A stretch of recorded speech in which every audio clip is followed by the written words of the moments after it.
this coming Saturday on Peacock, we are teaming up at Ross-Ade Stadium in West Lafayette, Indiana, to call the Ohio State Buckeyes, looking to avoid major upset, and they've had that happen before in West Lafayette, to Ryan Walters' Purdue Boilermakers. He is former Pro Bowler, longtime tight end, now broadcaster Kyle Rudolph. What's going on, man? Not much, Andrew. How are you? I'm doing well. Thanks for doing this. Thanks for actually doing the broadcaster thing. Like, how are you having fun yet? Yeah, it's been really enjoyable for me. I was able to do a couple games this spring and dip my toe in the water a little bit, see if it was something that I would enjoy. I tell people that, I spent so much time and energy worrying about how do I stay in football. And by stay in football, I mean stay in the league as a current player, that I really had never envisioned what I was going to do next. And then you kind of know when you start to get close to the end that it's time to start figuring out what's next. And the game of football has just been such a big part of my life. I started playing football when I was 5 years old. And to think that I'd be able to retire from the NFL and just not have the game be a part of my life anymore wasn't realistic. And having the opportunity to be up in the booth and broadcasting games, it's really enjoyable for me, because essentially you and I are sitting on the couch watching football, talking to our buddies and telling everybody what we see. So just trying to translate the game of football to fans and let them watch the game through my eyes. And this Saturday, we're getting a team that has a bunch of future NFL players, one of whom we spoke to yesterday, actually a couple that we spoke to yesterday, but notably Marvin Harrison Jr.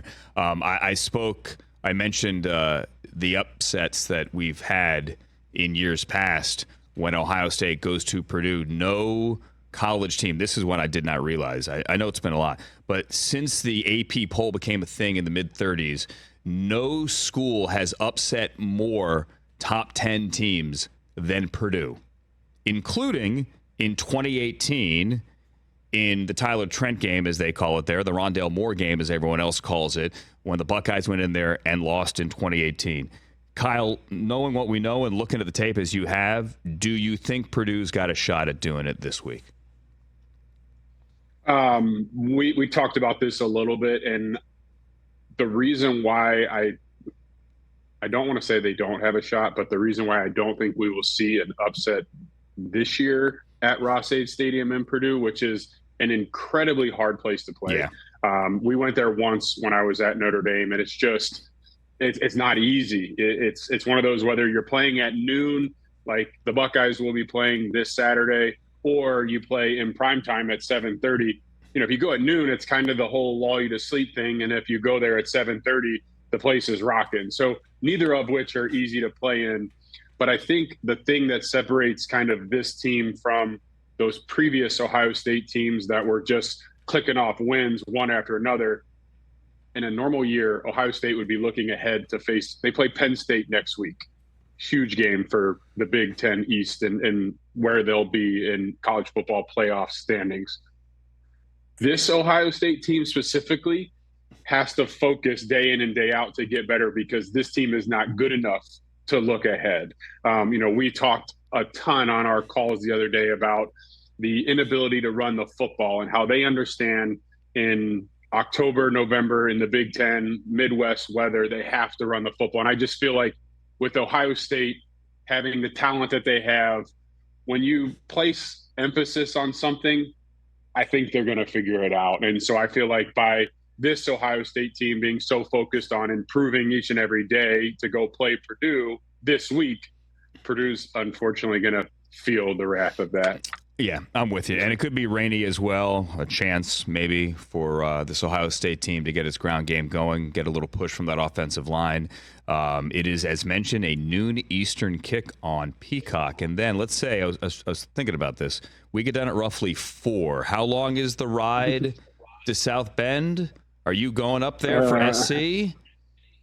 It would be a few hours. I think I could get there in time. You've thought about it.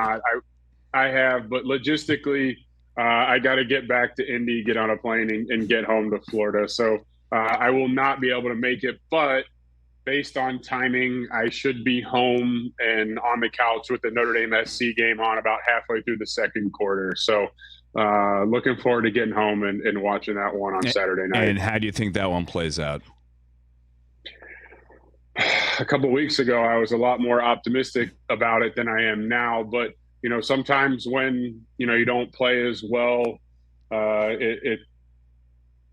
it causes you to address some things internally. It causes you to maybe prepare a little harder or focus a little more. And that's what they're going to need to take down this USC team. Obviously, Caleb Williams is a Heisman Trophy frontrunner, former Heisman Trophy winner, explosive offense. And I like to think it would be a huge win for the Irish in South Bend, and I hope that's what I see on Saturday night. Talking to Kyle Rudolph here, who's new to the broadcaster thing and killing it, and we're going to be, as mentioned, doing the game on Peacock, Ohio State and Purdue coming up on Saturday.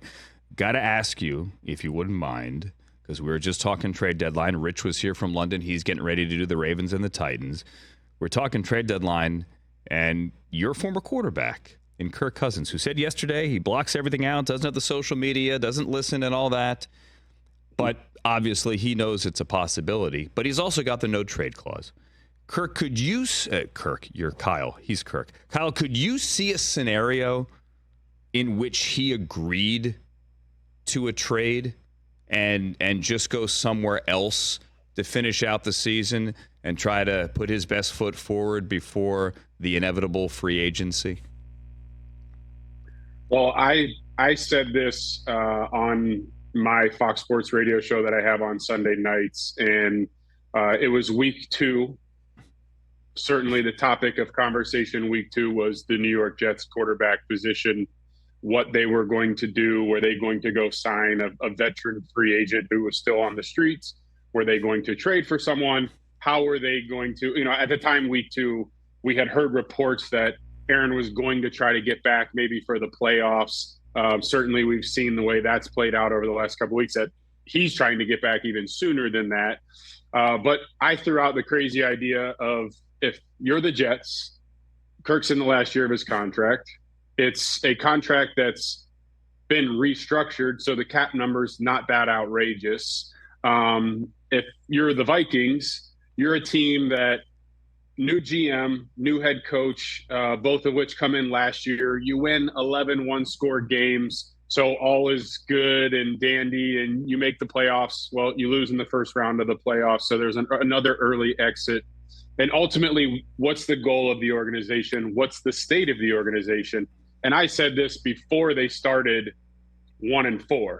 They were 0-1 at the time, and it was, why wouldn't you take that call? Why wouldn't you, in an organization that may be looking to rebuild around a new GM and a new head coach, it gives you the opportunity to free up some cash to pay the best wide receiver in football, which is going to be expensive.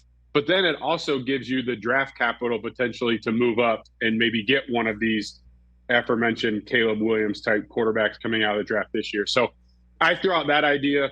Of course, everybody thought I was crazy at the time, especially Vikings fans, because, why would we give in? We're not going to lose. We're fine. Yeah, exactly. And it was more just, hey, look, I threw out the idea that if you're the Jets, you should make the call. And if you're the Vikings, you should answer the call type of a situation. And now you look at it, and I do think that, personally, if I was Kirk and that situation presented itself, it would be one that would be worth considering lifting the no trade clause for.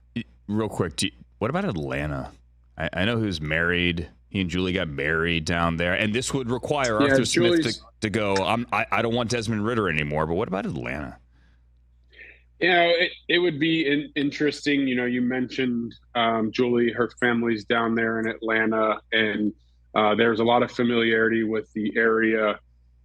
I just don't know how the fit would be. They would completely have to change the way they do things on offense. Kirk's a guy who's top 3 or 4 right now, and passing yards and things like that. Statistically, he's having a great start to his year minus the turnovers. Mm-hmm. and he'd essentially be going to a place where, you're turning around and handing the ball off a lot. They have the pieces there. I mean, you look at the receiver position with Drake London, Kyle Pitts, Jonnu Smith at tight end. So they have the pieces to be a good passing offense. I just think it would be hard. Like at this point, Kirk would be a guy that could show up on Monday and execute the Jets offense and be happy in that offense. Atlanta wouldn't be the same. There would have to be a lot of changes to allow him to throw the football and do the things that he wants to do. It's kind of nuts that for a guy of his ability, first of all, the Vikings would have to make this decision that, Justin's out for a month, if not more. We're just going to burn the thing down and look to next year. That's a big leap for them, certainly. I mean, they could beat the Bears this week and then look at the whole thing differently. You never know. But the idea that a guy of Kirk's ability, we're looking at this right now, going, I don't know where there's a fit other than the Jets. And it seems like the Jets are willing to stick it out with Zach. I mean, the NFL is just so crazy with a trade deadline that sometimes the obvious answer you can't make it work. You can't, and that's to me personally. When I mentioned this back at week 2, I ultimately said there's no way he's going to get traded. It's a thing of, there's too much pride in these organizations. Like you said, we're not going to lose any games. Like we're going to go play well and win games and make the playoffs. But if you think about the long-term trajectory of an organization, I had mentioned, last year, first-year GM, first-year head coach, you win 11-score games, and that covers a lot of things up. This year, they've got 4 losses, all of which are 1-score games. Funny how that works. It's this pendulum where ultimately it's going to settle somewhere in the middle. And they had all of them go their way last year, and this year they've had none of them. So it's like, I mentioned before, what's the long-term goal of that organization? They want to win a championship. I was there. I know the mentality of the Wilt family, and the only reason that they do it is to win a Super Bowl and to bring the first Super Bowl to Minnesota. So if you believe that Kirk is the guy, why is he playing out this last year of his contract? Mm-hmm. He should be extended, which would free up more cap room to bring in other players and certainly lock up your number 1 player and the best receiver in the National Football League, Justin Jefferson. So it's like the writing is on the wall that that's not the direction you're going in. And he's only going to get more expensive as he hits the open market in the offseason. So you've made that decision. What sets you up for the most success in the future? And it would be getting potentially the Jets' first-round pick next year, some other picks, and packaging them to go say, this is our guy, whether, they might not have to trade up because right now they're 1-4. And like you said, Justin's out for at least a month. They're in a division where I think they'll win a few more games just simply because of the competition in the NFC North. But it's like, are you really – you don't want to go out and win 6 or 7 games right, and have the 10th overall Then you're pick. Stuck. But so it's like – but you're stuck unless you have another first-round pick that you could package together and potentially move up and take one of those guys that you really like in the top 3. So it's interesting. It's so fun to sit here and talk about it and say, what if this, what if that? Ultimately, I think that's what it's going to be. I think it's going to be a lot of talk and speculation, and I don't see anything happening. Yeah, I don't either. And we're sitting here on the 12th, and the trade deadline is 19 days away on the 31st. Kyle, thanks for doing this, man. And I got better things to do before shipping off to Indianapolis tomorrow. I will see you there, and looking forward to working with you Saturday for Ohio State Purdue, man. Appreciate it. Yeah.